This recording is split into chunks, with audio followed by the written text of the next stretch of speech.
ငယ်တဲ့ပုဂ္ဂိုလ်ရောကြီးတဲ့ပုဂ္ဂိုလ်ပါဘဝတစ်ခုကိုရရှိထားကြသူတွေသာဖြစ်ကြတယ်ကျင့်တတ်เสียကောင်းတဲ့ဘဝဖြစ်အောင်ဘယ်လိုလုပ်ကြမလဲ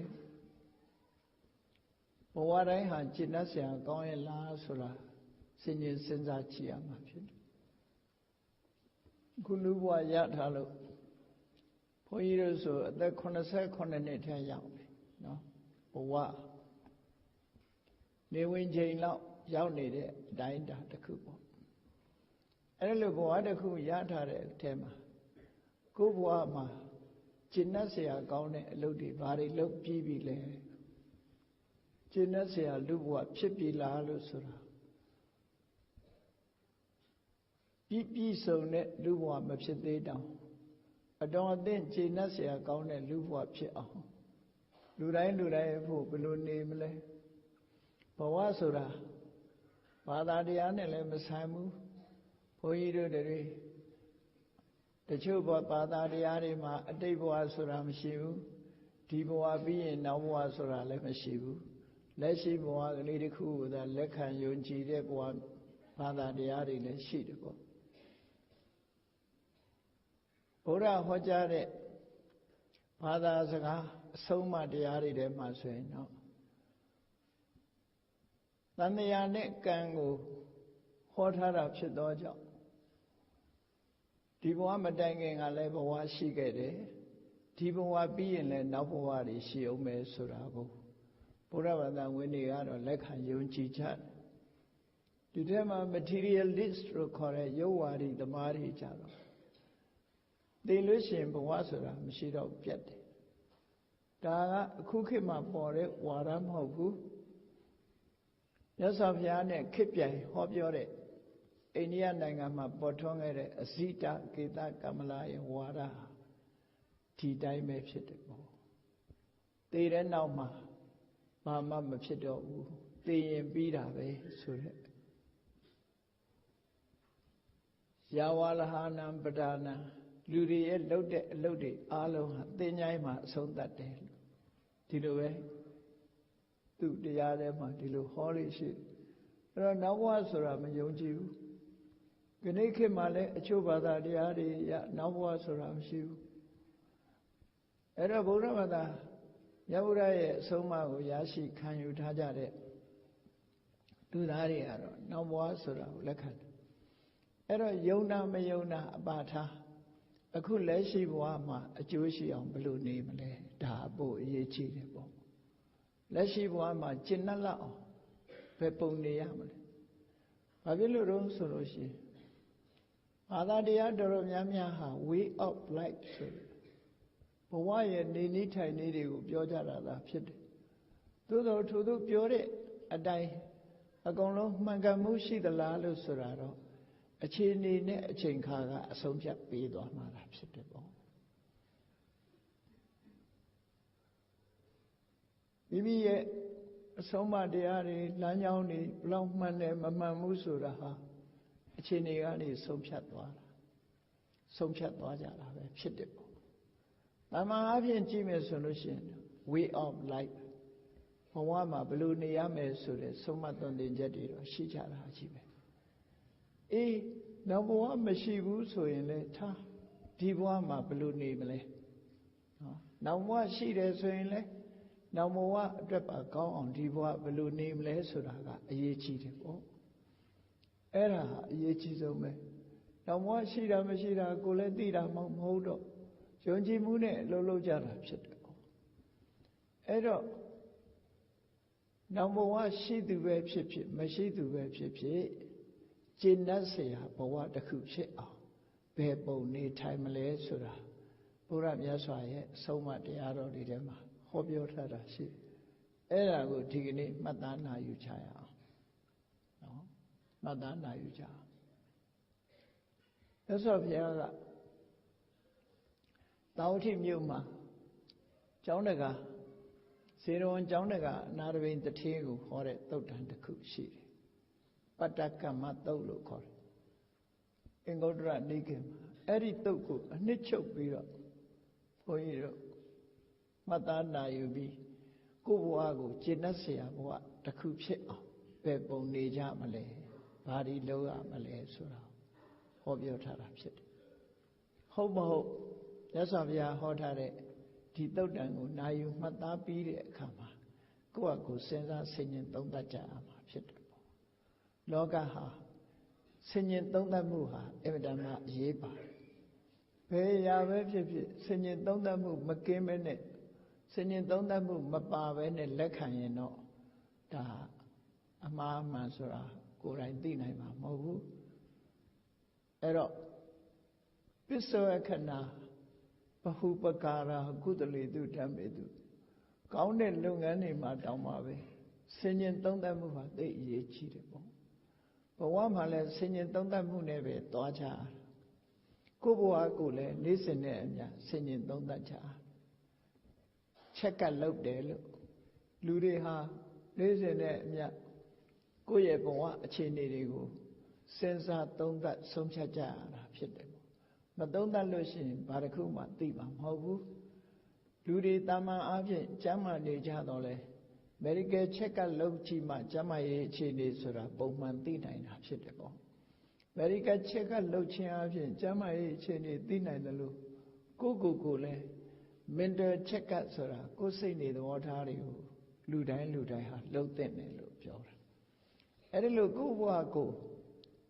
check up လုပ်ဖို့မြတ်စွာဘုရားကဆုံးမထားတာရှိတယ်ကထံဗုဒ္ဓတ္တမေရတ္တိတိဝါဝိတိဝတ္တံတိတိငါဘဝခရီးကိုဘယ်လိုအနေအထားတွေနဲ့ကုံဆုံးနေတာလဲတနေ့တာဆိုပါစို့ဘယ်လိုအနေအထားနဲ့ငါဟာဖြတ်ကျော်လာခဲ့တာလဲကိုယ့်ဘဝကိုပြန်လေသုံးသပ်ကြည့်ရအဲဒီလိုသုံးသပ်ကြည့်လိုက်လို့ရှင်အဖြေတစ်ခုထုတ်နိုင်မှာဖြစ်တယ်ဆင်ခြင်သုံးသပ်မှုမပြုလို့ရှင်အဖြေထုတ်လို့ရမှာမဟုတ်ဘူးအမှတ်တမဲ့နေသွားရင်လေဘဝခရီးဟာတနေ့ကျတော့ကုံဆုံးသွားမှာသာဖြစ်တယ်ဘယ်သူမှဒိဋ္ဌထာဝရနေရမှာမဟုတ်ဘူးနော်တက်တန်းစိတ်လို့ရှိရင်တော့ဘဝဆွန့်ခွာသွားကြရတယ်ဆိုတာအားလုံးဟာမျက်မြင်ကိုယ်တွေ့တာဖြစ်ကြလို့တချို့ပုဂ္ဂိုလ်တွေဆိုရင်ကိုယ့်ရဲ့အဖိုးအဖွားတွေမရှိတော့ဘူးအမေဖေတွေမရှိကြတော့ဘူးကိုတကယ်တူတုံစင်းညီကောင်မောင်နှမအရင်နေဘဝမှာမရှိကြတော့ဘူးဆိုတာတွေဟာကိုယ်တွေ့မျက်မြင်ပဲဖြစ်တယ်ပေါ့ကိုယ့်ရဲ့ဘိုးဘွားမိဘတွေကမှဒီအချိန်တန်တော့ဘဝခရီးဆုံးသက်သွားတဲ့ထို့သောဆုံးသက်သွားတဲ့ဘိုးဘွားမိဘတွေကမွေးတဲ့ကိုရောဘာကြောင့်အဆုံးမသတ်ဖဲနေမလဲတနေ့ကျတော့ဘဝခရီးဟာအဆုံးသတ်မှာပဲဖြစ်ဘယ်ခရီးပဲဖြစ်ဖြစ်ခရီးလမ်းဆုံး destination ဆိုတာရှိတာပဲခရီးလမ်းဆုံးဆိုတာရှိတယ်လေယာဉ်နဲ့သွားကားနဲ့သွားရထားနဲ့သွား destination ဆိုတာလေယာဉ်ပေါ်ကဆင်းရမယ့်နေရာကားပေါ်ကဆင်းရတဲ့နေရာရထားပေါ်ကဆင်းရတဲ့နေရာဆိုတာရှိတယ်အခုလဲဘုန်းကြီးတို့တွေဘဝခရီးသွားတာဘယ်နေ့ဆင်းရမယ်ဆိုတာဒါမသိတာဆင်းရမှာဆိုတာတော့လူတိုင်းသိကြတယ် destination လို့ခေါ်တယ်အဆုံးဆိုတာရှိလားအဲ့တော့အဲ့ဒီလိုလမ်းဆုံးမရောက်ခင်စัจ जा မှာကိုရထားတဲ့ဘဝလေးတစ်ခုဘလို့အကျိုးရှိအောင်နေကြမလဲဆိုတာဟာအမြဲတမ်းအရေးကြီးတယ်ပေါ့ပြည့်တဲ့အရေးကြီးတာဘာတစ်ခုမှမရှိဘူးဒါကြောင့်မို့နောင်ဘဝရှိတယ်လို့ယုံကြည်သူရောနောင်ဘဝမရှိဘူးလို့ယုံကြည်သူရောဘယ်ပုဂ္ဂိုလ်ပဲဖြစ်ဖြစ်အခုလက်ရှိဘဝမှာကျင့်တတ်စရာကောင်းနေဖို့လိုအပ်တယ်လို့သူဆိုတယ်ဒါဖြင့်ကျင့်တတ်စရာကောင်းအောင်နေတာနဲ့ပတ်သက်ပြီးတော့မြတ်ဗုဒ္ဓရဲ့အဆုံးအမတစ်ခုမှာဘာဟောထားလဲလို့ဆိုလောကလူသားတွေအလွန်နှစ်သက်မြတ်နိုးတော်လဲရဖို့ခက်တဲ့အရာ၄ခုရှိတယ်ဒါလေးကိုမှတ်ဖို့လိုတယ်နော်လူတိုင်းလိုချင်တယ်ဒါပေမဲ့လွယ်လွယ်နဲ့တော့မရဘူးပေါ့လူတိုင်းမျှော်လင့်ကြတယ်လိုချင်ကြတယ်သို့တော့လောကကြီးမှာဒီအချက်လက်တွေနဲ့ပြည့်စုံဒီဆန္ဒပြည့်စုံမှုခက်တယ်လူတွေမှာလိုချင်တဲ့ဆန္ဒဖြစ်တဲ့အရာ၄မျိုးရှိတယ်လို့သူတို့ဆိုတယ်အဲ့ဒီ၄မျိုးဟာအလွယ်တကူနဲ့တော့ရနိုင်တာမဟုတ်ဘူးတဲ့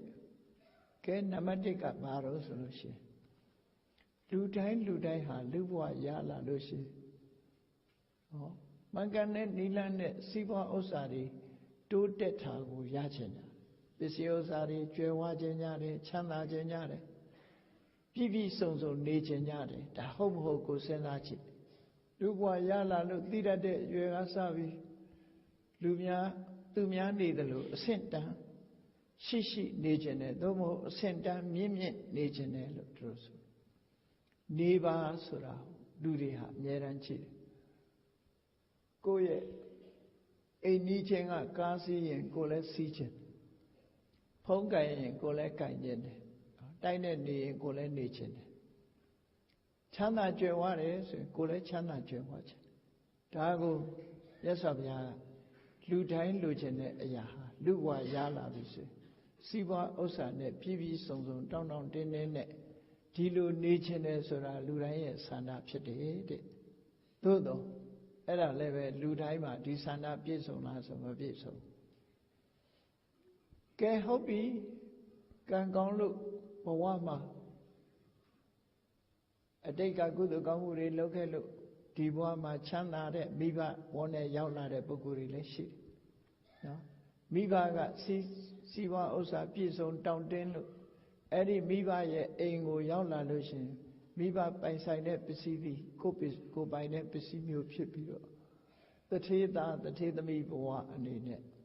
ပြည့်စုံဘဝမျိုးရလာတာလည်းရှိတယ်ပေါ့အဲ့ဒီလိုရှိလာပြီးတဲ့အခါမှာနောက်ထပ်လိုချင်တဲ့အချက်ကဘာတော့ဆိုယတောမေအာခိစတုသဟညာတိဟိသဟဥပ္ပစာယအေး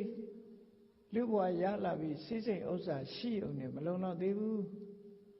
လူယုသေးရှင်ယုသေးယာဓုခုံသိနော်ယာဓုခုံသိအရှိန်အဝါရကြတယ်လူဆိုတာယာဓုကြီးနဲ့လူယုသေးရှင်ယုသေးမျိုးဖြစ်စေခြင်းကြော်စောခြင်းနဲ့ဂုံတရင်ကြီးခြင်းနဲ့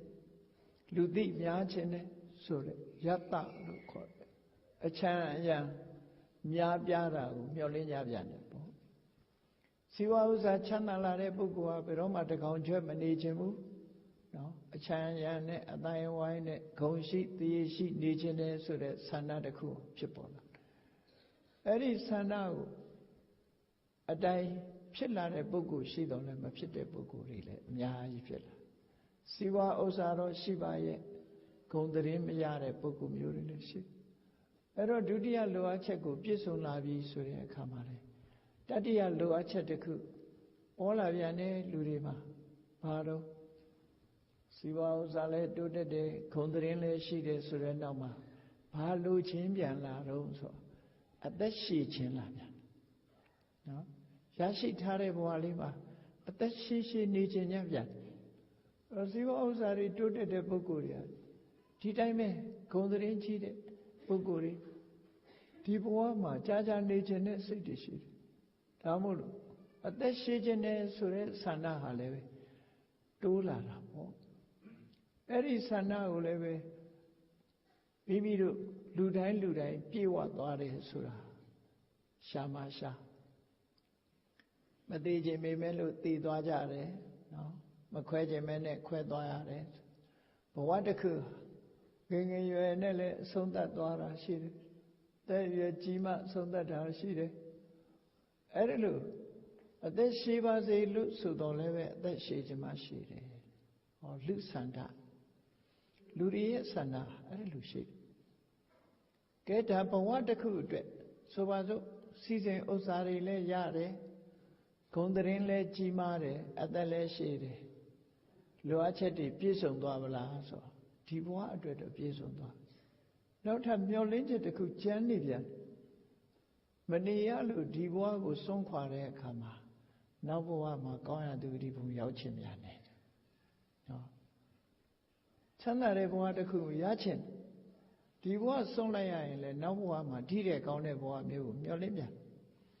အဲ့ဒီမျှော်လင့်ချက်ဟာနောက်ဆုံးမျှော်လင့်ချက်ပဲဖြစ်တယ်ဘဝတစ်ခုမှာမျှော်လင့်ချက်၃မျိုးဟာဘဝမှာလူတိုင်းနေရှိတဲ့မျှော်လင့်ချက်၃မျိုးပဲဖြစ်တယ်အဲ့ဒီမျှော်လင့်ချက်၃မျိုးပြီးလို့ရှိရင်အသက်အရွယ်ရလာပြီးတဲ့အခါမှာ ကောင်းရာသူဂတိကိုရောက်ခြင်းနဲ့ဆိုတဲ့ဒီမျောလင်းချက်တစ်ခုထပ်ပိုးပြီးတော့ရောက်ရှိလာအလုံးပေါင်းလိုက်တော့လူတွေရဲ့ဆန္ဒမှာအခုလိုမျောလင်းချက်ကြီး၄ရလူတိုင်းလိုချင်တယ်ညနိုးတယ်ဖြစ်ချင်ကြတယ်သို့တော်လူတိုင်းဖြစ်လာဆိုမဖြစ်ဘူးစီဝါဥစ္စာရှိပြရစေဆိုပေမဲ့ရှိချင်မှရှိတယ်ဆင်းရဲမွဲတေမှုတွေနဲ့လုံးလက်ခတ်ပြီးနေကြဂုဏ်သတင်းကြည့်ခြင်းပေမဲ့လို့မကြည့်ဘူးအသက်ရှင်ခြင်းပေမဲ့မရှင်ဘူးဘဝမှာရက်တည်ဖို့ရအတွက်ကြိုးပမ်းအားထုတ်ပြီးပင်ပန်းလောက်ကင်စားတောင်းရတဲ့ပုဂ္ဂိုလ်တွေလည်းအများကြီးပဲရှိတယ်အဲ့တော့ဘဝမှာကိုဖြစ်ချင်တာတွေမဖြစ်ဘဲနဲ့ဘဝဆုံးသတ်သွားတဲ့ပုဂ္ဂိုလ်တွေလည်းအများကြီးပဲအဲ့ဒီလိုထဲမှာကိုလိုချင်တာတွေအကုန်လုံးပြည့်ဝပြီးဘဝတစ်ခုအဆုံးသတ်သွားရဖို့အတွက်ဒါတွေဟာအကြောင်းမဲ့ဖြစ်သလားဒီဆန္ဒတွေပြည့်ဖို့အတွက်အကြောင်းရှိသလားမလုပ်ရမလဲဖြစ်လာတဲ့ဘဝတစ်ခုမှာစီးပွားဥစ္စာတိုးတက်ဖို့ဂုဏ်သတင်းကြီးမားဖို့ချမ်းသာများဖို့အသက်ရှည်ဖို့သေတဲ့နောက်မှာကောင်းရာသူဂတိဘုံရောက်ဖို့ဆိုတဲ့ဒီဆန္ဒတွေပြည့်ဝဖို့အတွက်အကြောင်းမဲ့သူဖြစ်ချင်လို့ဖြစ်လာတာလားသို့မဟုတ်ဘုရားသခင်ကဆုလက်အနေနဲ့ပေးလို့ရတာလားဆိုတာကိုလူတိုင်းစင်ကြယ်စဉ်းစားကြည့်ရမှာဖြစ်တယ်ပေါ့စင်ကြယ်စဉ်းစားကြည့်ရဘုရားသခင်ကပေးနိုင်တယ်ဆိုလို့ရှိရင်တော့လူတိုင်းကိုပေးဖို့ကောင်းတာပေါ့ဘာလို့လဲဆိုဘုရားသခင်ဟာအကျဉ်းနာကြီးမားတယ်ကျဉ်းနာကြီးမားတော့လူတိုင်းကိုပေးရသို့တော်လူတိုင်းဟာရသလားဆိုမရချမ်းသာတဲ့လူနဲ့ဆင်းရဲတဲ့လူကများတယ်ဂုဏ်သတင်းကြီးတဲ့လူနဲ့ဂုဏ်သတင်းနည်းတဲ့လူဂုဏ်သတင်းကြီးတဲ့လူကနည်းတယ်အသက်ရှည်တဲ့လူနဲ့အသက်တိုတဲ့လူအသက်ရှည်တဲ့လူကနည်းတယ်အသက်တိုတဲ့လူကများတယ်ဆိုတော့စစ်မှန်တဲ့အကြောင်းတစ်ခုကတော့ရှိရသေတဲ့နောက်ကောင်းရာသူဂတိရောက်ဖို့ဆိုတာဘဝမှာအာမခံချက်ရှိရလားဘယ်သူအာမခံမလဲဂရန်တီရှိသလားလောကမှာပစ္စည်းလေးတစ်ခုဝယ်ရင်တောင်မှပဲဂရန်တီနဲ့ဝယ်ချတာလေအာမခံချက်ရှိဖို့လိုအပ်တယ်ပေါ့အဲ့ဒီအာမခံချက်ဘယ်သူပေးနိုင်တယ်လဲဘယ်သူမှပေးနိုင်ဘူးနော်ဘယ်သူမှပေးနိုင်ယုံကြည်တဲ့လူလည်းမပေးနိုင်မယုံကြည်တဲ့လူလည်းမပေးနိုင်အဲ့တော့အဲ့ဒီဟာတွေကအကြောင်းမဲ့ဖြစ်လာသလားလို့ဆိုတဲ့အခါကျအကြောင်းမဲ့ဖြစ်လာတာတော့မဟုတ်ဘူးတဲ့အဲ့ဒီအချက်၄ချက်နဲ့ပြည့်စုံမှုအတွက်လူတွေရဲ့အရည်အချင်းတွေဟာဘယ်မှာရှိတုံးဆိုအသီးသီးသောလူသားတွေရဲ့တဏ္ဍမှာပဲရှိတယ်ဆိုတာမှတ်သားနာယူကြမှာဖြစ်တယ်အဲ့ဒီလိုအပ်ချက်၄မျိုးလုံးပြည့်စုံမှုအတွက်မလုပ်ရဘယ်လိုနေရမလဲဒီဘဝမှာအဲ့ဒီအချက်၄မျိုးနဲ့ပြည့်စုံလို့ရှိရင်ပြည့်စုံတဲ့ဘဝမျိုးနောက်အနာဂတ်ဘဝရှိလာလို့ရှိရင်ရှိလာတဲ့ဘဝမှာလိုအပ်ချက်တွေနဲ့ပြည့်စုံတဲ့ဘဝမျိုးအချို့ပုဂ္ဂိုလ်တွေဟာပြည့်စုံနေအချို့ပုဂ္ဂိုလ်တွေမပြည့်စုံပြည့်စုံတဲ့ပုဂ္ဂိုလ်တွေကသူ့ဟာသူပြည့်စုံလာတာလားမပြည့်စုံတဲ့ပုဂ္ဂိုလ်တွေကရောသူ့ဟာသူမပြည့်စုံတာလားလို့ဆိုမဟုတ်ဘူးဘယ်ကိစ္စပဲဖြစ်ဖြစ်အကြောင်းဆိုတာရှိတယ်အကြောင်းနဲ့အကျိုး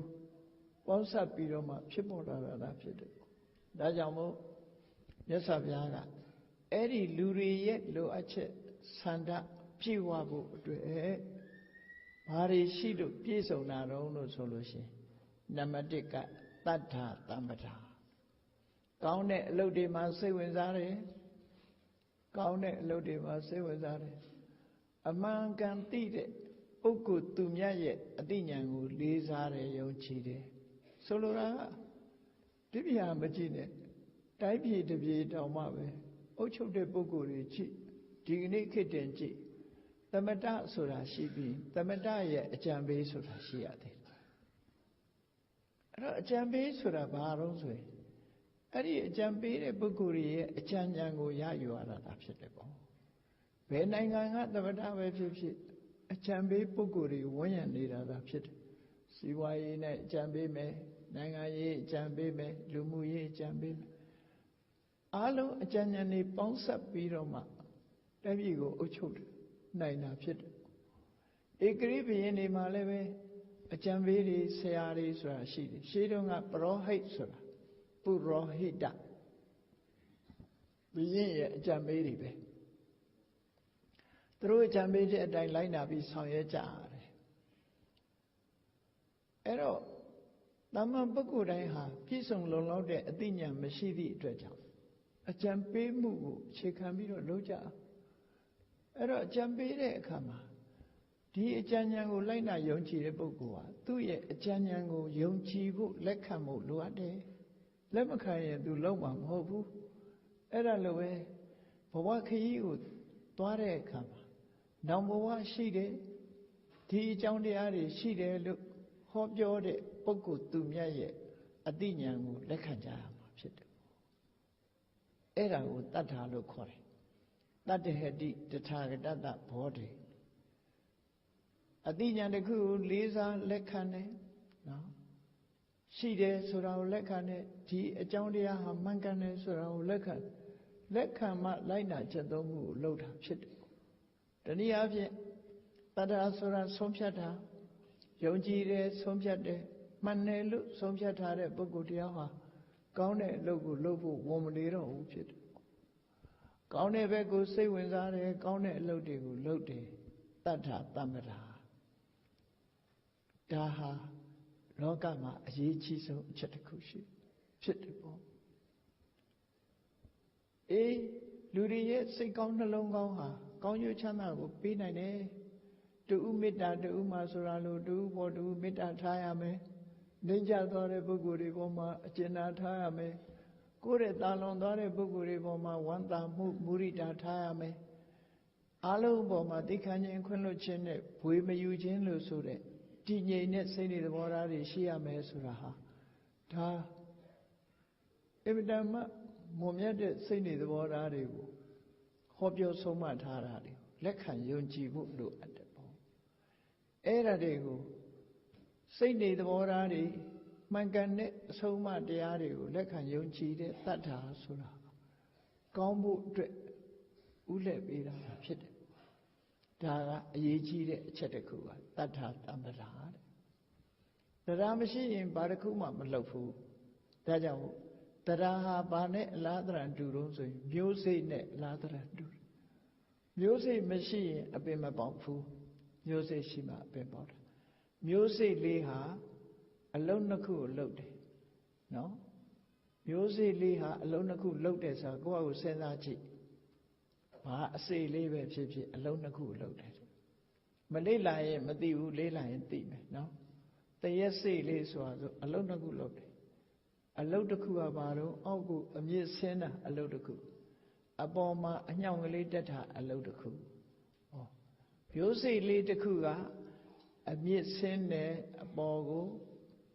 အညောင်လေးတက်လာတယ်အညောင်လေးတက်လာတယ်ဒါသူလှုပ်တဲ့အလုံးနှစ်ခုသူကနှစ်ခုလှုပ်တယ်ထို့တူပဲတရားတရားရှိတဲ့ပုဂ္ဂိုလ်ယုံကြည်မှုရှိတဲ့ပုဂ္ဂိုလ်ဟာအလုံးနှစ်ခုကိုလှုပ်တယ်တဲ့အလုံးနှစ်ခုကဘာတော့ဆိုရင်ယုံကြည်မှုကိုအခြေခံရှိသည့်အတွက်ကြောင့်ကိုယ်ချင်းတရားကောင်းမွန်မှုကြိုးစားတယ်နံပါတ်1ကကိုယ်ချင်းတရားကောင်းမွန်တာကိုအကြောင်းပြုပြီးစိတ်နေသဘောထားတွေကိုကိုယ့်တိုးတက်မြင့်မားလာအောင်ပြုပြင်ထိမ့်သိမ့်တယ်ဆိုဟောဒီနှစ်ခုစာလို့ပြောမယ်ဆိုလို့ရှိရင်ဘာပြောမလဲတရားရှိလို့ရှိရင်သီလဆိုတဲ့အမြင့်သက်ဆင်းတယ်သီလဆိုတာစီးနဲ့ကမ်းနဲ့ပြောဆိုတာစီးနဲ့ကမ်းနဲ့လှုပ်တာကိုသီလလို့ဘောင်ကတ်ထားမလှုပ်ရမှနဲ့လှုပ်ရမှဘောင်ခတ်ထားနော်မလှုပ်ရတာကိုဝါရိတသီလလို့ခေါ်တယ်လှုပ်ရမှကိုစာရိတသီလလို့ခေါ်တယ်ဆိုလိုတာကရှောင်ရမှနဲ့ဆောင်ရမှဒီနှစ်ခုပဲအဲ့ဒါကိုချင်းသီလအနေနဲ့ကလည်းလူတွေဟာစိတ်ကန့်ချက်ထားမပြောရမှနဲ့ပြောရမှမလှုပ်ရမှနဲ့လှုပ်ရမှနော်မပြောရဘူးဆိုတာလိမ်မပြောရဘူးတဦးနဲ့တူမတက်အောင်မလုပ်ရဘူးကြံ့ကြံ့ထန်းထန်းနေမဲကစားဆဲရေးတိုင်းထွာမှုမလုပ်ရဘူးအကျိုးမရှိတဲ့စကားတွေတစ်ဖက်သားအကျိုးပြည့်စည်သွားအောင်မဟုတ်တမ်းတရားတွေမပြောရဘူးဒါစိတ်ကမ်းမယ်မလုပ်ရမယ်ဟာလုပ်ရမှာမှန်တာပဲပြောရမယ်အလုံးညီညွတ်အောင်သာတိုက်တွန်းပေးရမယ် ဒီလိမ္မာယဉ်ကျေးစွာနော်ယဉ်ကျေးကြီးတာယာနာပြောဝဲဖြစ်အောင်ပြောအောင်အကျိုးရှိတာဟုတ်တယ်ပြောအောင်ဟောတာလောက်အောင်အဲ့တော့မလောက်ရမှနဲ့လောက်ရမှာနေရာတိုင်းရှိဒါကြောင့်မို့သီလဆိုတာမလောက်ရမှနဲ့လောက်ရမှာစီးချပေးထားတဲ့သဘောပဲဖြစ်တယ်အေးကာယကံမြောက်ဆိုရင်သူများအသက်မတတ်ရဘူးအကျဉ်းနာထားရမယ်မလောက်ရမှာကသူများအသက်တတ်ခြင်းမလောက်ရဘူးအကျဉ်းနာထားတယ်လောက်ရမှာဖြစ်တယ်သူများဥစ္စာမယူရဘူးမလောက်ရမှာနော်သူများဥစ္စာယူခြင်းကိုမလောက်ရဘူးယူခြင်းမှာရှောင်ကျဉ်ရမယ်စင်ကြယ်စွာနေရမယ်လောက်ရသူတော်ဘာတမယာကိုစော်ကားခြင်းကမလောက်ရဘူးသူတော်ဘာတမယာကိုမစော်ကားဘူးရှောင်ကျဉ်တယ်စိတ်နဲ့တော့မပြတ်မှာဘူးလောက်ရမလောက်ရမှနဲ့လောက်ရမှအမြဲတမ်းတွဲဖက်တာအဲ့ဒါကိုသီလလို့ခေါ်တာ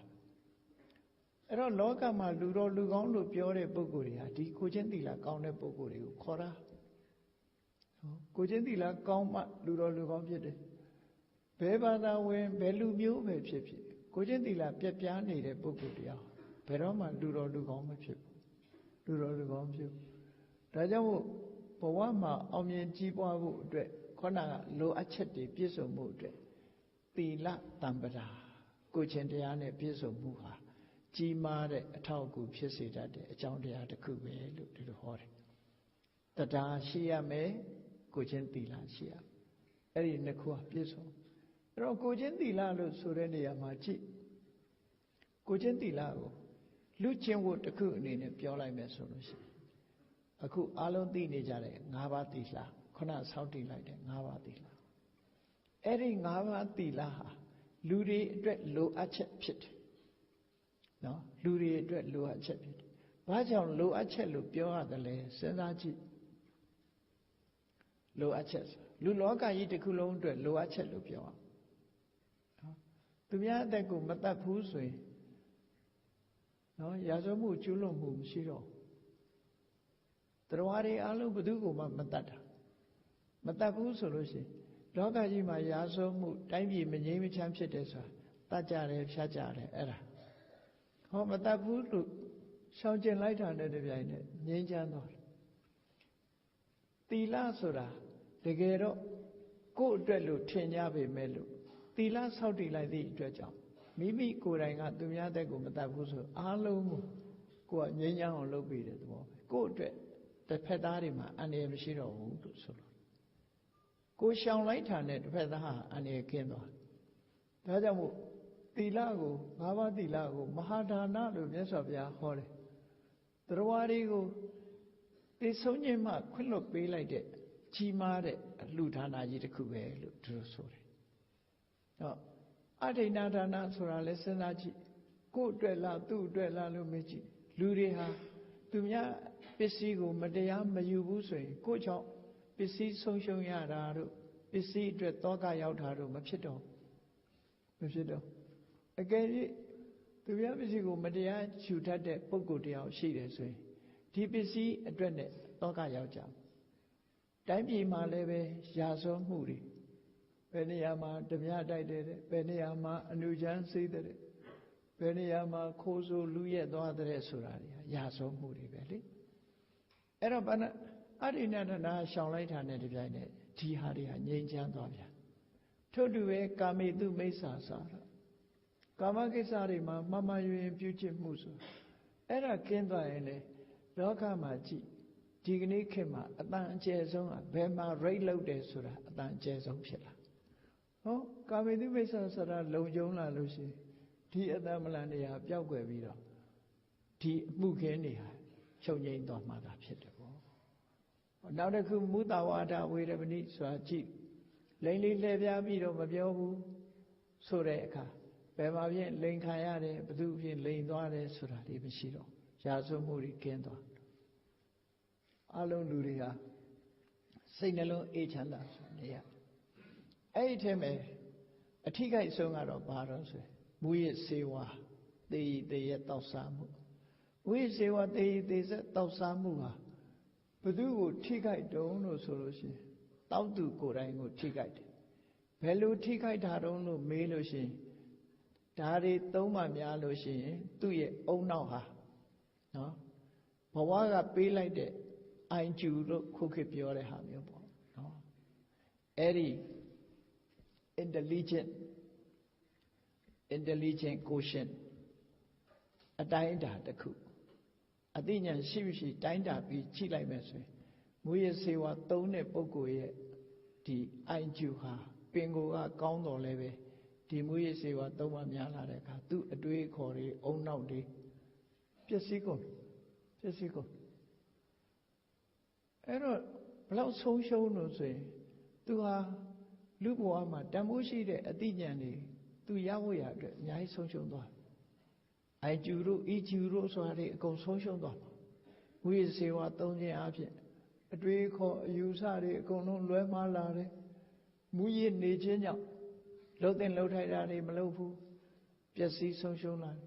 ဆွဲလာသည့်အတွက်ကြောင့်ကောင်းတဲ့အလုပ်တွေမလုပ်နိုင်တော့ဘူးအချိန်ပြုံးသွားအဲ့တော့နံပါတ်1ဘယ်သူကိုထိခိုက်လဲဆိုရင်သူ့ကိုထိခိုက်တယ်သူထိခိုက်လို့ရှိရင်နံပါတ်2ကသူ့ရဲ့မိသားစုထိခိုက်လာ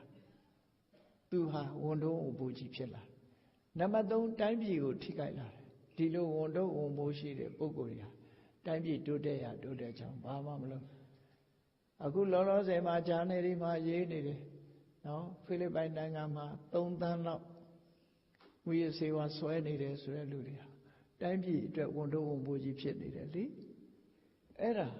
အမတန်ကြီးမားတဲ့အန္တရာယ်ကြီးတစ်ခုဒါကြောင့်မို့5 ပါးသီလကိုပေါ်သေးသေးလို့မတွက်နေနဲ့လူကိုချင်းတရားထဲမှာအရေးကြီးဆုံးပဲလို့ဆိုလိုတယ်အရေးကြီးဆုံးဒီသီလနဲ့ပြည့်စုံလို့ရှိရင်ခုနပြောတာတွေအကုန်ပြည့်စုံနိုင်တယ်လူတွေရဲ့လိုအပ်ချက်တွေအကုန်ရနိုင်ဒါကြောင့်မို့ရှေးတုန်းကရွှေခေတ်လို့ခေါ်ရတဲ့စကြဝဠာမင်းတွေခေတ်ကတောင်မှပဲတိုင်းသူပြည်သားတွေကိုဆုံးမဩဝါဒပေးတဲ့အခါမှာဒီ5 မျိုးပဲပေးတယ်စကြဝဠာမင်းတွေဟာဒီ5 မျိုးတည်းနဲ့ပဲဆုံးမဩဝါဒဘာတွေပေးတော့နော်ပါဏောနဟန္တဘောမင်းတို့သူများအသက်မတတ်ကြနဲ့အဒိဏနာထာတပ္ပသူများပစ္စည်းဥစ္စာတွေမယူကြနဲ့ကာမေတုမိစ္ဆာနာစရိတပ္ပကာမကိစ္စတွေမှာမယွင်မလုပ်ကြနဲ့မုတာနပဏိတပ္ပလိမ်လည်မပြောကြနဲ့မစ္ဆပန္နနပတ္တပ္ပမွေးစေဝါတွေမတော့သုံးကြနဲ့လို့ဒီ5 ချက်နဲ့ပဲဆုံးမတာပဲဖြစ်တယ်အဲ့ဒါနဲ့ပဲတိုင်းပြည်အုပ်ချုပ်တာကဲ5 ပါးသီလဘလောက်အရေးကြီးတယ်ဆိုတာစဉ်းစားကြည့်5 ပါးသီလတဲကဟာတွေကအကုန်လုံးရာဇဝမှုတွေကြီးပဲနော်ရာဇဝမှုတွေကြီးပဲဒီတည်းကကျူးလွန်ရင်ရာဇဝမှုဖြစ်တယ်လေလူသားမှုဆိုတာပါဏာတိပါဒခိုးဆိုးတိုက်ခိုက်လူရဲမှုအဒိဏဒါနရိတ်လုံမှုကာမေတုမိစ္ဆာစာဟောရာဇဝမှုတွေလိမ်လည်လှည့်စားသွားမှုမုတာဝါဒရာဇဝမှုဝိရစေဝါရာဇဝမှုတွေအလုံးဟာရာဇဝမှုတွေကြီးဒါကြောင့်သီလတမ္ပရာအ ਨੇ ဆုံးကိုချင်းသီလနဲ့ပြည့်စုံရမယ်လို့ဒီလိုဆိုလိုတာအဲ့တော့ကိုချင်းသီလပြည့်စုံသွားလို့ရှိရင်စဉ်းစားကြည့်လေပါဏာတိပါဒမကျွလွန်တဲ့ပုဂ္ဂိုလ်ဒီဘဝမှာအသက်ရှည်တဲ့ယောဂခင်းတယ်ကဲလူတိုင်းဟာအသက်မရှည်ခြင်းဘူးလားရှည်ခြင်းနဲ့ယောဂခင်းခြင်းနဲ့ဒီအကျိုးကိုရစေနိုင်နောက်ကိုရှာထားတဲ့ပစ္စည်းဥစ္စာဟာရေမီမင်းခိုးသူမချစ်မနစ်တော့အမွေခံသားဆိုသမီးဆိုတဲ့ယန္တိမျိုး5 ပါးကြောင့်မပြည့်စည်ခြင်းဘူးအရိဏဒါနလုံလို့ရှိရင်အဲ့ဒါလိုမပြည့်စည်ဘူးကိုပစ္စည်းနောက်ကာမေတုမိစ္ဆာစာရမကျွလွန်တဲ့ပုဂ္ဂိုလ်ဟာလူချင်းလူခင်ပေါ်တယ်မုတာဝါဒမကျွလွန်တဲ့ပုဂ္ဂိုလ်ဟာကိုမလုပ်ဘဲနဲ့လုပ်တယ်လို့ဆွဆွဲခံရတာမျိုးမရှိဘူးတရေမတောက်ဆုံးတဲ့ပုဂ္ဂိုလ်ဟာဒီအိုင်ကျူမြင့်တယ် intelligent ကောင်းတယ်မွေးကြတဲ့ကနေပြီးတော့အသိဉာဏ်ရှိတဲ့ပုဂ္ဂိုလ်ဖြစ်တယ်အဲ့ဒါမဟုတ်လို့ရှိရင်ခဏခေတ်မှာနော် autism ဆိုတာတွေများလာအဲ့ဒါတွေကိုဘာ virus ပိုးကြောင့်ဘာကြောင့်ညာကြောင့်ဆိုတာအပေါ်ယံပြောတာနော်အပေါ်ယံပြောရတာတကယ်ကတော့ကိုလုပ်ခဲ့တဲ့အကုသိုလ်ကံတွေဟာအခြေခံတယ်လို့ဒီလိုပဲမှတ်ရမှာဖြစ်တယ်နော်လောကကြီးမှာလူစင်မမီတဲ့ဘဝကိုရောက်လာအဲ့ဒီကာသူရမေရိယရဲ့အပေါ်ဆုံးအပြစ်ကိုမြတ်စွာဘုရားကဘယ်လိုဟောတော့ဆိုရင် ဖြစ်လျာဘဝမှာအယူအနှံဖြစ်တတ်တယ်တဲ့ဒီလိုဆိုတယ်ဒါအပေါ့ဆုံးအပြစ်ဒါကြောင့်မို့သီလတမ္ပရာ၅ပါးသီလဆိုတဲ့ကိုချင်းသီလနဲ့ပြည့်စုံလိုက်ပြီဆိုလို့ရှိရင်ဒီပုဂ္ဂိုလ်ဟာပြည့်စုံတဲ့ဘဝမျိုးရတာဟောနောက်တစ်ခုကတော့ဘာလို့ဆိုရင်စာခတမ္ပရာစာခဆိုတာ sacrifice generosity charity ဆိုတာတွေပေါ့နော်ပေးတယ်ကမ်းတယ်လှူတယ်တန်းတယ်လိုအပ်တဲ့ပုဂ္ဂိုလ်တွေကိုပေးကြတယ်ကမ်းကြတယ်လှူကြတယ်တန်းကြတယ်လောကလူသားတွေဟာကိုရှိတဲ့အရာတခုအားလုံးနဲ့ share လုပ်ပြီးသုံးတယ်ဆိုတာအလွန်မွန်မြတ်တဲ့စိတ်ဓာတ်တစ်ခုပဲအဲ့ဒါကြောင့်မိသားစုထဲမှာပဲနှမျောဝန်တိုတဲ့စိတ်မထားပဲနဲ့အားလုံးနဲ့ share လုပ်ပြီးသုံးနိုင်တယ်အဲ့ဒီသုံးခြင်းဟာဖြစ်လျက်ဘဝမှာစိစိတ်ဥစ္စာကျဲဝါခြင်းအကြောင်းဖြစ်တယ်ပေါ့နောက်တစ်ခုကတော့ဘာလို့ဆိုရင်ပညာတမ္ပရာအသိဉာဏ်နဲ့ပြည့်စုံမှုအဲ့တော့အသိဉာဏ်နဲ့ပြည့်စုံမှုဆိုတဲ့နေရာမှာဘာတော့ဆိုရင်လှုပ်တဲ့နာနဲ့မလှုပ်တဲ့နာကိုသိတဲ့ပညာဟာအရေးကြီးဆုံးပဲလောကမှာဒီပညာကတန်းကြောင်းနေကျောင်းတက်ပြီးတက္ကသိုလ်နေပြီးကောလိပ်နေပြီးသင်လို့ရတဲ့ပညာမျိုးမဟုတ်ဘူးเนาะလှုပ်တဲ့နာနဲ့မလှုပ်တဲ့နာဟာ intelligent ပဲသူဟာအဗ္ဗဓမ္မအရေးကြီးတယ်သို့တော့တက္ကသိုလ်ကျောင်းနေသွားပြီးတော့သင်တာဟာ subject matter ကိုတော့သိလာအဲ့ဒီပုံမှာဆင်ញင်သုံးသပ်လို့ရှိရင်တော့ပညာရလာမှသိချတယ်ပေါ့ဒီပညာဟာလောကမှာအရေးပါဆုံးဖြစ်သည့်အတွက်ကြောင့်မြတ်စွာဘုရားကပညာတမ္ပရာအရာရာမှာလှုပ်တဲ့နာနဲ့မလှုပ်တဲ့နာကိုသိဖို့လိုတယ်မလှုပ်တဲ့နာကိုလှုပ်တဲ့တယ်လို့ထင်လိုက်မယ်ပညာမရှိလို့ရှိရင်မလှုပ်တဲ့နာကြတော့လှုပ်တဲ့တယ်လို့ထင်တယ်ထင်သည့်အတွက်ကြောင့်မှားမှားယွင်းယွင်းနေပြုလုပ်သည့်အတွက်ကြောင့်ချမ်းသာဒုက္ခလက်လွတ်ဆုံးရှုံးသွားနိုင်တယ်လောကကြီးမှာမလှုပ်တဲ့နာတွေလှုပ်လို့ဒုက္ခရောက်တယ်လို့လှုပ်တဲ့နာကိုမလှုပ်ဖဲနေရင်လည်းဒုက္ခရောက်တယ်ဒီနှစ်ခုဟာတူတူပဲလူတွေကတော့ထင်ကြတယ်ဒီလူဒုက္ခရောက်မှာပေါ့မလှုပ်တဲ့နာလှုပ်တာကိုလို့အပြစ်ပြောကြဒါပေမဲ့လို့လှုပ်တဲ့နာမလှုပ်ဖဲနေတဲ့လူလည်းအပြစ်ပဲတူတူပဲတူညီသောအပြစ်ကိုပေးတယ်နော်တူညီသောအပြစ်လှုပ်တဲ့လှုပ်ထိုက်ရဲ့တန်းနဲ့မလှုပ်ဖဲနေလို့ရှင်လည်းအပြစ်ပဲဒီနှစ်ခုဟာတူညီသောအကျိုးပျက်စီးမှုကိုရဒါကြောင့်ပညာရှိတဲ့ပုဂ္ဂိုလ်သည်မလှုပ်တဲ့နာနဲ့လှုပ်တဲ့နာကိုခွဲခွဲပြားပြားသိပြီးမလှုပ်တဲ့နာကိုရှောင်တယ်လှုပ်တဲ့နာကိုလှုပ်ခြင်းအပြင်ကောင်းကျိုးချမ်းသာတွေရတယ်တဲ့ဒါဖြင့်လူတွေရဲ့စိတ်ထဲမှာမဖြစ်တဲ့မဖြစ်ထိုက်တာတွေကဘာတွေတုံးလို့ဆိုလို့ရှိရင်အကြမ်းဖျင်းအားဖြင့်ကြည့်မယ်ဆိုလို့ရှိရင်နော်အဘိဓါတို့ဝိတ္တမလောဘတို့မတရားလိုချင်မှုလောဘဟာမဖြစ်တဲ့အရာတစ်ခုပဲအဘိဓါဆိုတဲ့ဝိတ္တမလောဘလွှမ်းမိုးထားတဲ့ပုဂ္ဂိုလ်တရားဟာသူများပစ္စည်းကိုလည်းမတရားလိုချင်တယ်အဲ့ဒီမတရားလိုချင်မှုကိုအကြောင်းပြုပြီးတော့မလှုပ်တဲ့နာတွေကိုလှုပ်တယ်လှုပ်တဲ့နာကိုမလှုပ်ပဲနဲ့အဲ့ဒါနဲ့ပဲသူဟာဆုံးရှုံးသွားတယ်အခုခေတ်မှာအေးအေးယူခံရတယ်ဆိုတာအဘိဓါဝိတ္တမလောဘဟောအဘိဓါဝိတ္တမလောဘနဲ့အေးအေးယူခံရတာမျိုးတွေဖြစ်တယ်ပေါ့ဒါမျိုးအဘိဓါဝိတ္တမလောဘအဲ့တော့ပညာရှိတဲ့ပုဂ္ဂိုလ်ကဆင်ញင်စဉ်းစားတယ်အဘိဓါဝိတ္တမလောဘဆိုတာစိတ်ရဲ့အညစ်အကြေးပဲမကောင်းကျိုးတွေကိုပေးတတ်တယ်ဒါငါမှငါတဏ္ဍာမှာမဖြစ်အောင်လုံးဝဖြစ်မယ်ငါပယ်ရမယ်ငါတဏ္ဍာငါရှင်းပြရမယ်လို့ဟောအတိအကျရလာရင်သူဟာမလုပ်တဲ့နာတွေကိုမလုပ်တော့ဘူးရှောင်ပြီးသားဖြစ်သွားတယ်ထို့တူပဲနောက်တစ်ခုကတော့ဗျာပါဒလို့ခေါ်တယ်ဗျာပါဒဆိုတာအမုန်းတရားကိုအခြေခံပြီးပြက်လို့ပျက်စီးလုပ်တတ်တဲ့ဒေါသဖြစ်လာလို့ရှိရင်လူတယောက်ဟာအမုန်းတရားကိုအခြေခံပြီးတော့မပြောတဲ့နာတွေပြောတယ်မလုပ်တဲ့နာတွေလုပ်တယ်လှုပ်ချင်းကြောင့်ထိုဗျာပါဒရဲ့တံပြန်ခံရမှုဟာသူ့မှာသွားခံရအဲ့ဒီလိုခံတဲ့အခါမှာသူဟာပျက်စီးဆုံးရှုံးမှုတွေနဲ့ကြုံရတယ်ဒါကြောင့်မို့မုန်းတီးခြင်းနော်ပြက်လို့ပျက်စီးစိတ်နေသဘောထားတွေထားခြင်းအညှိုးတေးထားခြင်းသည်လူရဲ့တဏ္ဍာမှာမရှိတဲ့အရာဖြစ်တယ်ပေါ့ဒါကိုလည်းပဲရှင်းပြရမယ်လို့သူတို့ဆိုလို့တယ်အဲ့ဒီလိုလောကမှာအလွန်အရေးပါတဲ့ဒီမကောင်းတဲ့စိတ်နေသဘောထားတွေကို ရှင်းပြနိုင်တာဟာပညာနဲ့ဆင်ញင်သုံးသပ်ပြီးရှင်းပြရတာသာဖြစ်တယ်အဲ့ဒါတွေကိုရှင်းပြလိုက်နိုင်လို့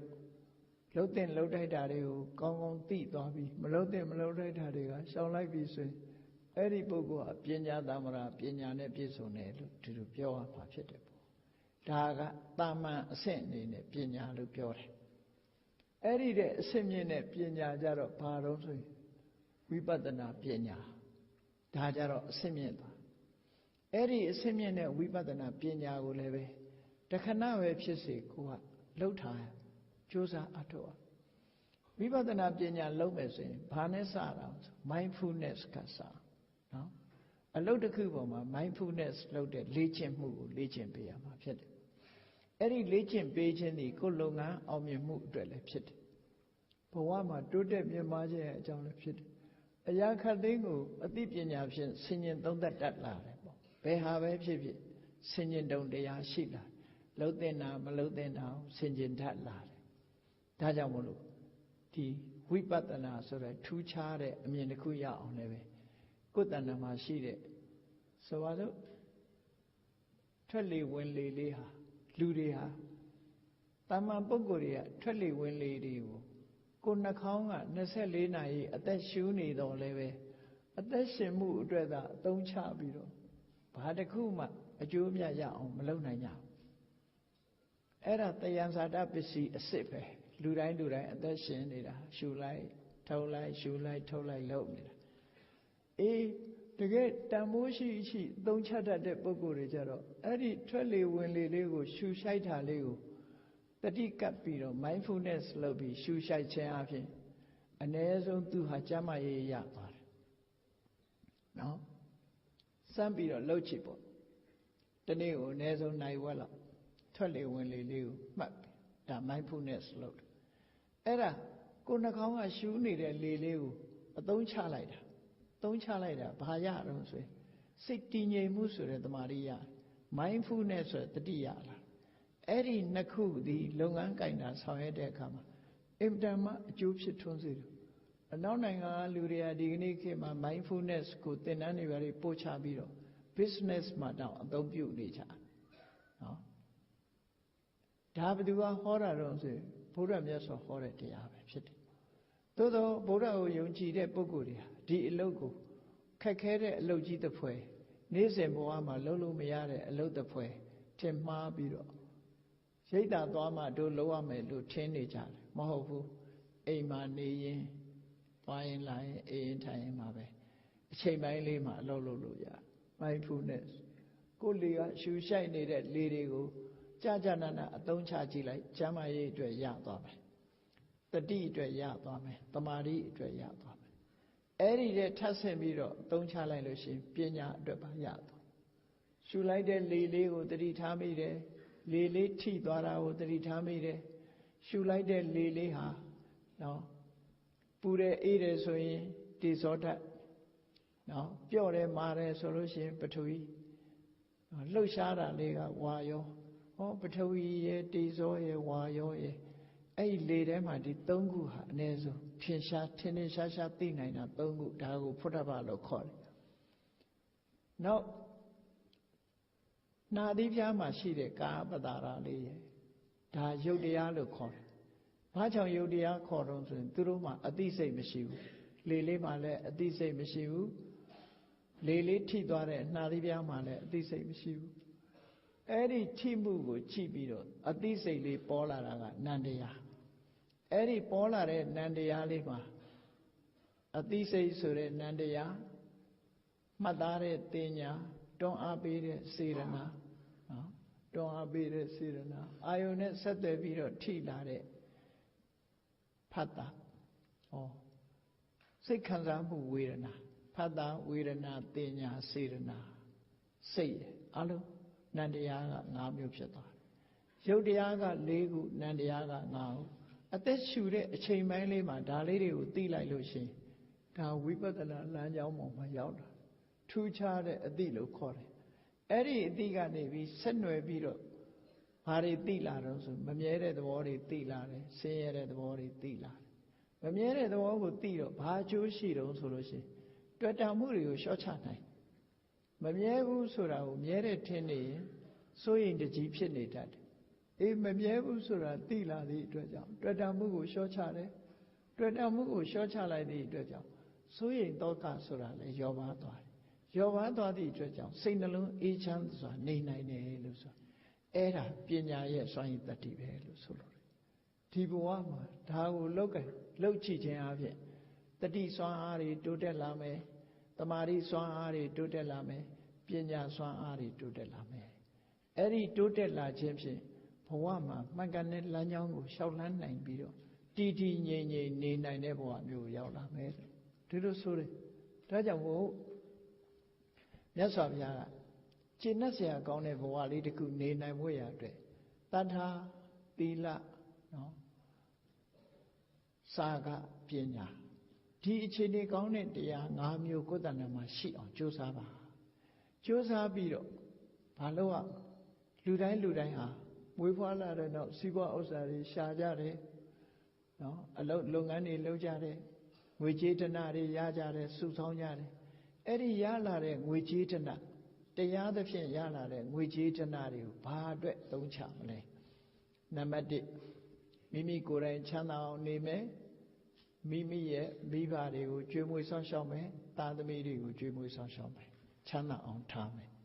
ဒါမှန်ကန်တဲ့နည်းနဲ့သုံးတာနံပါတ်1နံပါတ်2ကဘာလို့ဆိုလို့ရှိရင်ကို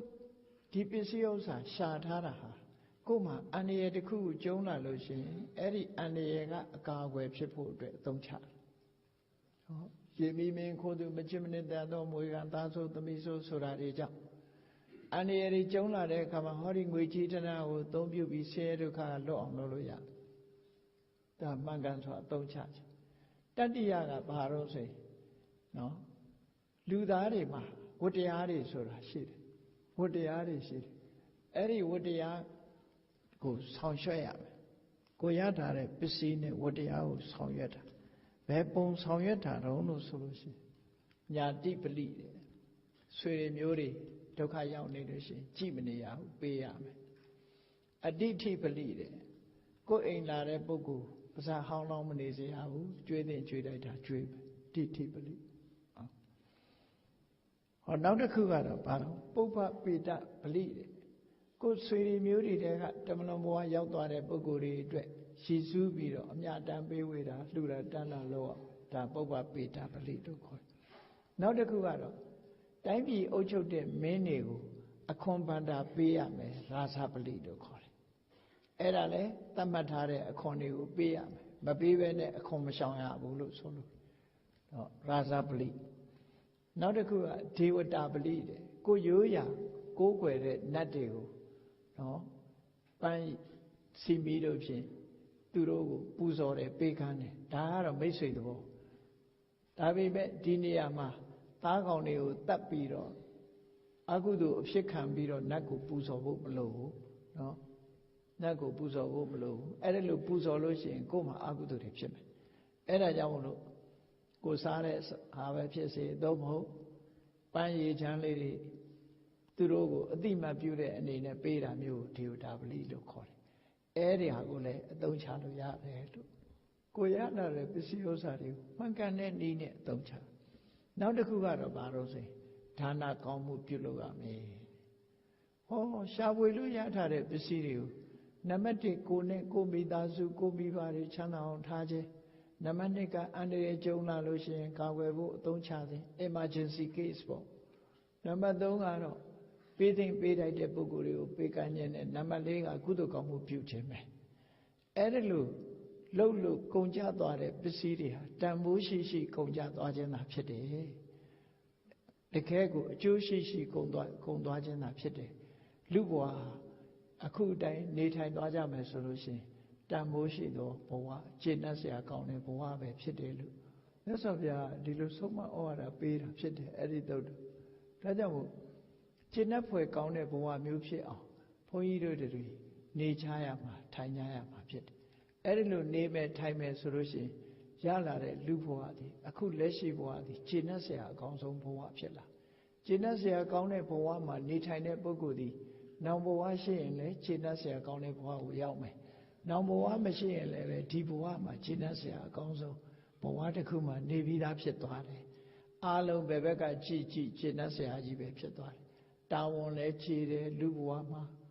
နော်စိတ်နှလုံးအေးချမ်းဖွယ်ရာဖြစ်တယ်ဆိုတော့ဒါမြတ်ဗုဒ္ဓရဲ့အဆုံးအမတရားပဲဖြစ်တယ်ပေါ့တရားချက်ခင်သူတော်စင်ပြိဿအပေါင်းတို့လက်ရှိဘဝမှာနေထိုင်တဲ့အခါမှာအခုပြောခဲ့တဲ့မိမိတို့ရဲ့လူရင်းဆန္ဒဖြစ်တဲ့စီဝါဥစ္စာတိုးတက်မှုဂုဏ်သတင်းကြီးမှုအသက်ရှည်မှုဒေတဲ့နောက်ကောင်းရာသူဂတိရောက်မှုဆိုတဲ့ဒီ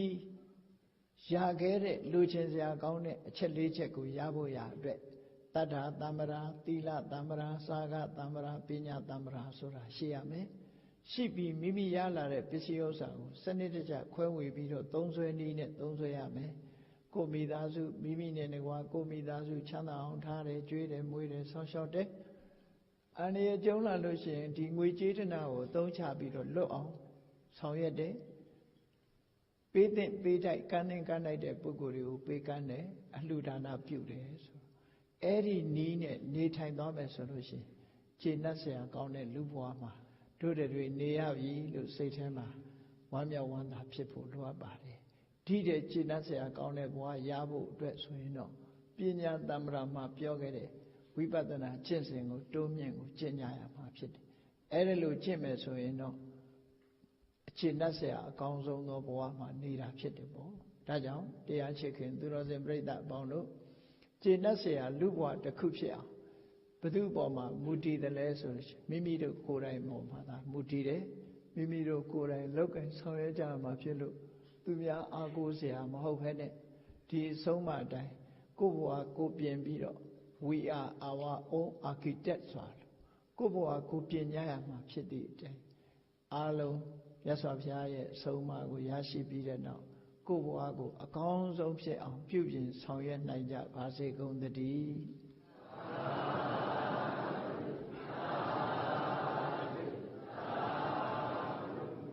မေတ္တာပို့ရအောင်တတ္တဝါများစွာ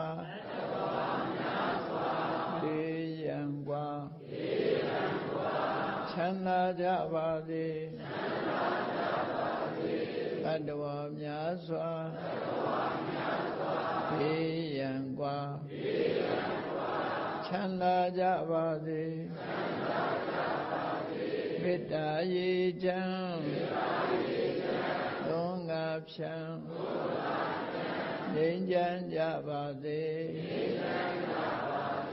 မေတ္တာရေချမ်းသုံးငါဖြံငြိမ်းချမ်းကြပါစေသက်ရှိကျမ်းမာစိတ်ချမ်းသာတို့ရဆန္ဒပြည့်ပါစေသက်ရှိကျမ်းမာစိတ်ချမ်းသာတို့ရဆန္ဒပြည့်ပါစေဓမ္မောတရံပိဝိတဝါနဝိသတဗ္ဗေတမုဟတာအာဇရမရာတိတိဘာဝနိဗ္ဗာနံယန္တုတာရောဓမ္မောတရံလောဘဒေါသမောဟစိတ်တော်ကင်းပြောင်းကြည်အေးတရားစေကိုပိဝိတဝါဝန္တာရှင်ပြတောက်ကြရနာကြရကုန်သောကြောင့်ဝိသတဗ္ဗေပူဇာညစ်နောက်ကိလေသာဆေယတောက်ဟုသမျှတို့သည်သမုဟတာပိဉ္ကြဘဲတွင်ရေမတင်တဲ့ကဲ့သို့ကင်းစင်လွင်ပြောင်းပေမရောက်အောင်ပဲဖြောက်အကုန်သည်ဟောတုစင်စစ်မသွေဖြစ်ကြပါစေကုန်သတည်းအာဇရမရံအိုခြင်းလဲကွာနာခြင်းလဲကင်းသေးခြင်းလဲရှင်းထသောတိတိဘောင်ကိလေသာဟုပုခတ်သိင်ကင်းငြိမ်းရာအစစ်ဖြစ်ပေထသောနိဗ္ဗာန်နိဗ္ဗာန်ဟုခေါ်အေးမြူတော်သို့သာရောတရားချစ်ခင်စိတ်ကောင်းဝိညာသူတော်စင်များတို့သည်ယန္တုပါရမီအဆင့်ဆင့်မြင့်နေမြင့်၍မလင့်ပုံသေးဆက်ရောက်တော်မူကြပါစေကုန်သတည်း